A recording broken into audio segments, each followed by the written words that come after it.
Hi everyone, welcome to Fantex Riders Vlog. So this time, this is a tech review. So nandito sa harapan natin ngayon is the InPads 12S. I almost used this for almost 1 week. So pag-usapan natin ngayon kung sulit nga ba at may re-recommend ko ba tong Bluetooth earphone na ito sa inyong lahat.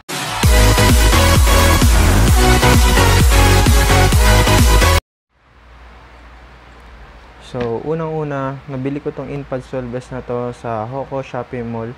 Ilalagay ko na lang yung link nito in the description box below. So, unang-una, makikita nyo sa outer box niya, pinapakita nila dito yung iba't ibang color variants na meron ng InPads 12S Pro. Totally, hindi lang yan yung color na available na meron. Marami pang iba. Makikita nyo yan dun sa shop nila pag in-open nyo. And then, ayan lang naman yung mga makikita nyo. Yan, Bluetooth 5.0 na siya. And then, dito naman sa back side niya is makikita nyo yung itsura ng InPads. And also, makikita nyo na gawa siya sa China. This InPads 12S is basically made in China.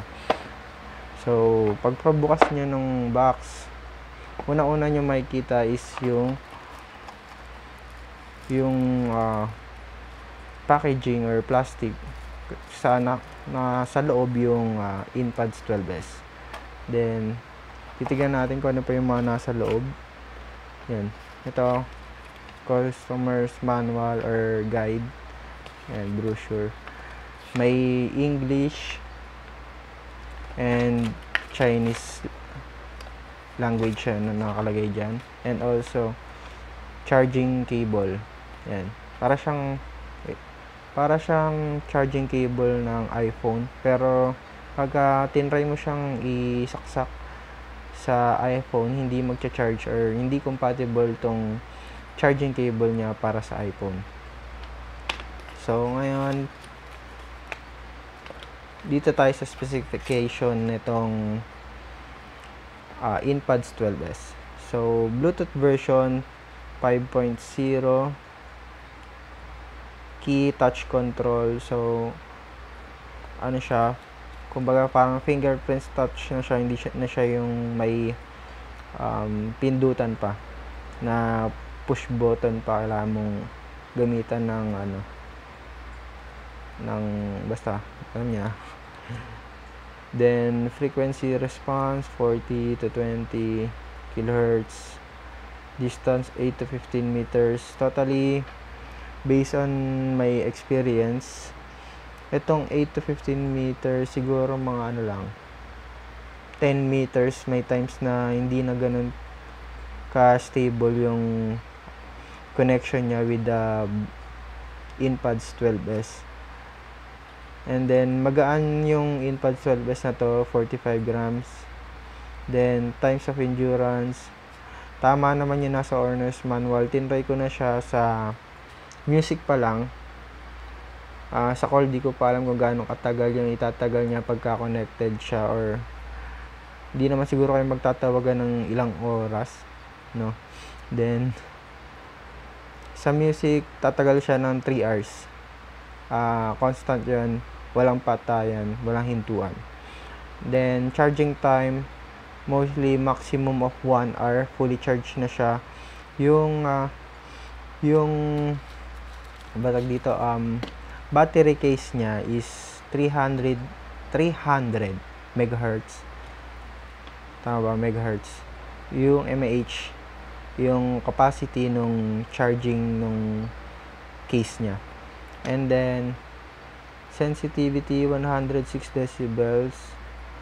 Packaging list InPads 12 and charging bin, charging line, instructions manual. Ayan, nandyan. Charging bin. Siguro ito yan yung case. And then yung InPads na dalawa sa loob. Okay. So, ngayon, dito na tayo sa mismong InPads 12S item. So, pagka unang-unang titignan nyo, para siyang AirPods ng iPhone. Matte white ang pinili kong color kasi nga para syempre mukhang AirPods talaga yayamanin.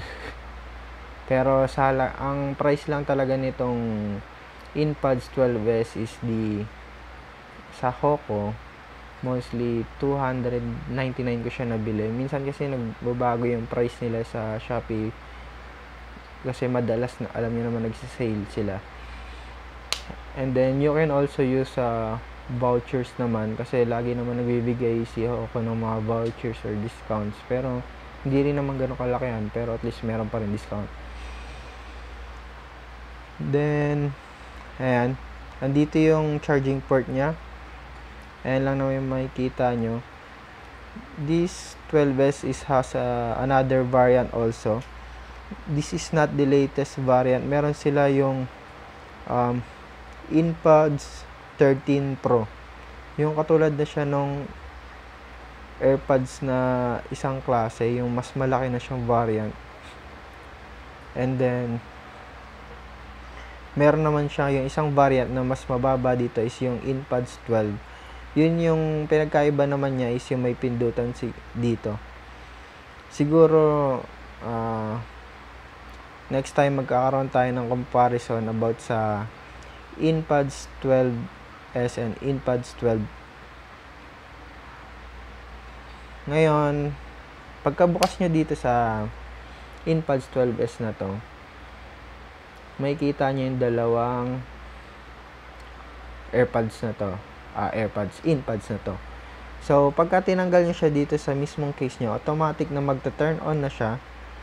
Itong dalawang InPods na siya, magta-turn on. And then, pagka binalik nyo siya, yan, dalawa, automatic magta-turn off.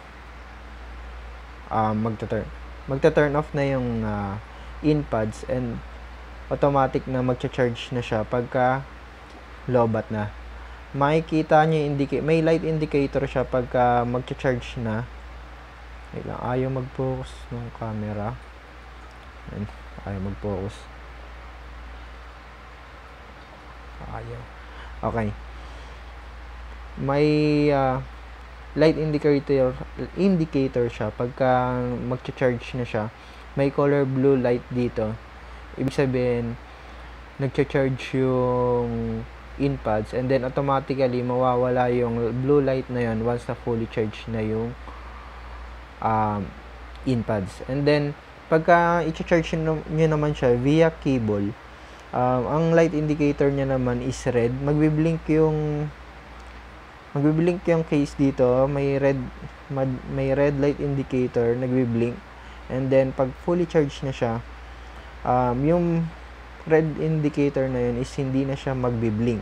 Kumbaga stable na yung red, sabihin fully charged na siya. And then next naman sa pairing ng InPods is wala naman problema sa pag-pairing ng Bluetooth na to. Totally napakadali niya lang i-pair. Once na in-open nyo na yung Bluetooth nyo,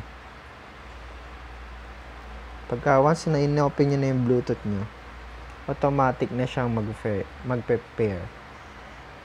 And then ang common issue lang dito, pagka magpe-pairing kayo, ayaw pa, mamaya na siguro. Ang tagal mag-connecting sa phone ko eh. Yan. Pagka magkaroon ng issue na nakakonect kayo dito sa InPods na to and then may tumawag sa inyo, then wala kayo naririnig na sounds pero connected, ibig sabihin punta kayo sa Bluetooth settings ng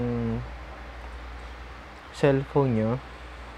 Ayan, dito dapat naka-turn on yung cellphone audio, media audio, para may marinig kayong sounds from dun sa tumatawag sa inyo. Pagka hindi dito naka-turn on, ang sounds na maririnig nyo kahit connected yung in-pods dito sa Bluetooth ng cellphone nyo, ang maririnig nyo is galing pa rin dito sa phone.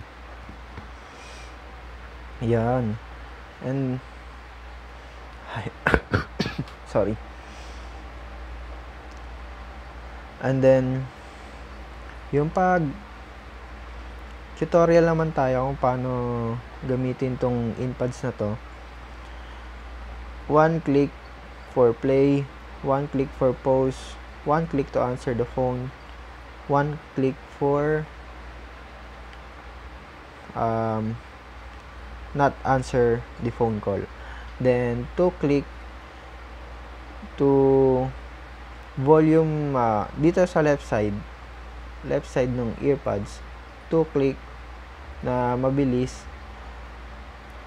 to volume down, and then 2 click both right side para i-volume up. Iba kasi yung volume nung mismo dito sa in-pods at saka sa volume na sa cellphone. Kahit i-max mo na yung volume sa cellphone, pwede mo pang lakasan yung sounds via the volume ng in-pods. Ma-adjust lang siya ng onte, pero mas lalakas siya. Then 3 clicks na mabilis para i-next yung music or video. Then hold 3 seconds naman for Google Assistant or Siri, and also long press naman to turn off the in-pods. Yan. So dagdag ko lang, this in-pods is IPX4. Hindi siya ganun kataas katulad na iba na sa Xiaomi AirDots na IPX5 or IPX6 na.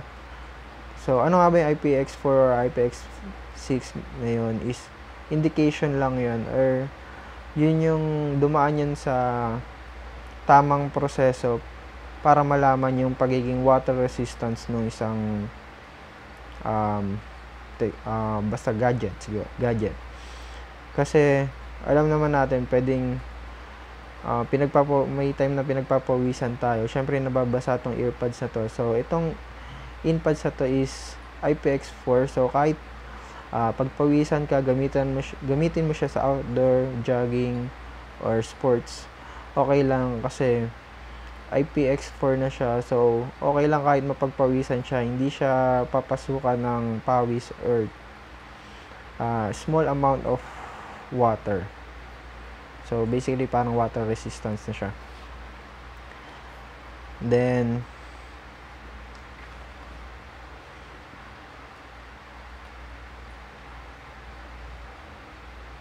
ibabalik na. Then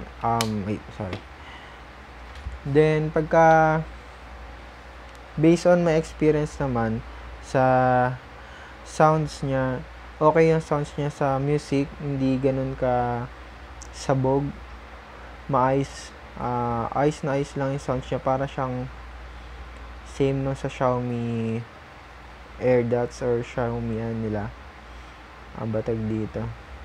Nakalimutan ko siya. Basta ayos yung sounds niya, hindi sabog, malinaw. Ang nagiging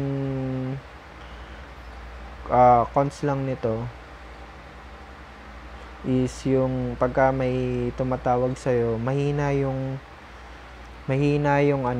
yung sounds na naririnig mo from the caller o yung tumatawag sa'yo or yung kausap mo. Mahina yung sounds na naririnig mo, and then medyo sabog siya. Then pagka nagsasalita ka naman, mahina rin yung naririnig na sounds nung kausap mo galing sa Bluetooth earphone mo. So basically hindi ganun kalinaw yung sounds niya in terms of kumbaga yung microphone niya in terms of calling. So hindi maganda yung microphone niya. kasi hindi ganun ka sensitive yung microphone niya para marinig or malakasan yung or may bigay ng mas malinaw yung binabato mong salita sa kausap mo. And then wait. Ano pa ba? May nakalimutan pa ba ako? Yung in terms of gaming, hindi ko rin siya mare-recommend kung gagamitin mo tong Bluetooth earphone na to for gaming. Kasi ginamit ko siya twice in gaming using on COD and Mobile Legends. Naglalag yung gameplay mo once na connected yung Bluetooth earphone mo dito sa in-pods. Nagkakaroon siya ng lag. Di ko alam if yun sa cellphone lang, pero tinry ko rin naman siya sa other cellphone ko. Is same lang din yung nangyayari. Kaya tingin ko hindi maganda maglaro ng connected siya sa Bluetooth. Mas maganda i-turn off nyo yung Bluetooth nyo para maging maganda yung gameplay. So basically, di ko siya nire-recommend for gaming earphone. Kung may mga katanungan pa kayo, huwag kayong mahihiyang mag-comment, or kung may bibigay kayong suggestion for another vlog na gagawin natin or another item na pwede nating i-review, huwag kayong mahihiyang i-comment lang sa ating comment box below. So thank you for watching and have a nice day, and see you on my next vlog. Thank you. Bye bye.